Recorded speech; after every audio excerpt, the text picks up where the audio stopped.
મહત્વના સમાચાર તરફ નજર કરીએ તો બનાસકાંઠાના વડગામ તાલુકાના વતની એવા ડૉક્ટર સંજય જોશીને ગુજરાત સરકારમાં આઈએએસનું પ્રમોશન તાજેતરમાં મળ્યું છે. જી હા, આઈએએસ આ એક મોટો હોદ્દો છે કે જે વડગામના ડૉક્ટર સંજય જોશી મૂળ વતની તેઓને મળ્યો છે.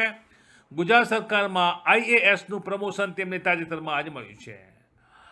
તેઓએ ડિસેમ્બર સુધી મહાત્મા ગાંધી સાબરમતી આશ્રમ વિકાસ પ્રોજેક્ટ માટે વિશેષ ફરજ પરના અધિકારી હતા. હવે તેઓ ઉદ્યોગ વિભાગની સંસ્થા ઇન્ડેક્સના એક્ઝિક્યુટિવ ડિરેક્ટર છે.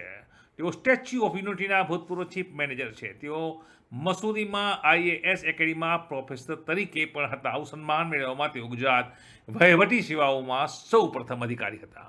કચ્છના ભૂકંપ વખતે યુનાઇટેડ નેશન્સ ડેવલપમેન્ટ પ્રોગ્રામમાં પ્રોગ્રામ મેનેજર તરીકે તેમણે કામ કર્યું હતું. તો યુનાઇટેડ નેશન્સની કોઈપણ સંસ્થામાં નિમણૂક પામનારા ગુજરાતમાં પ્રથમ અધિકારી તરીકે તેઓ સ્થાન પામ્યા હતા. તેમની પાસે સિવિલ એન્જિનિયરિંગ, ડિઝાસ્ટર મેનેજમેન્ટ, કાયદા, સમાજશાસ્ત્રની ડિગ્રી પણ છે. તેમણે સરદાર વલ્લભભાઈ પટેલના જીવન પર પીએચડી કર્યું છે. 3 દાયકાના તેમના સેવા સમયગાળા દરમિયાન તેમણે ગુજરાત સરકારના વિવિધ વિભાગો જેવા કે પંચાયત, ગ્રામ વિકાસ અને નાગરિક પુરવઠો, શહેરી વિકાસ, ડિઝાસ્ટર મેનેજમેન્ટ, જિલ્લા પંચાયત જેવા અનેક વિભાગોમાં કામ કર્યું છે.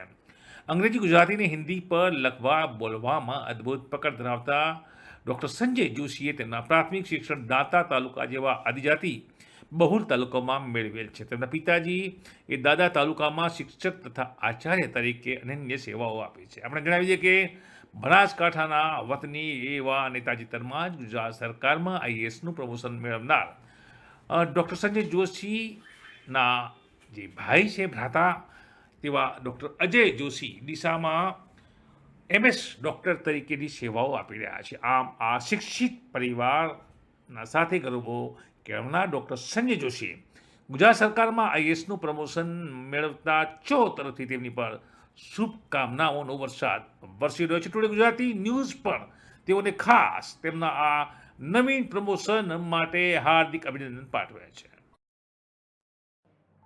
આ સમાચાર આપને કેવા લાગ્યા? ટુડે ન્યૂઝને લાઈક, શેર અને સબસ્ક્રાઇબ કરો.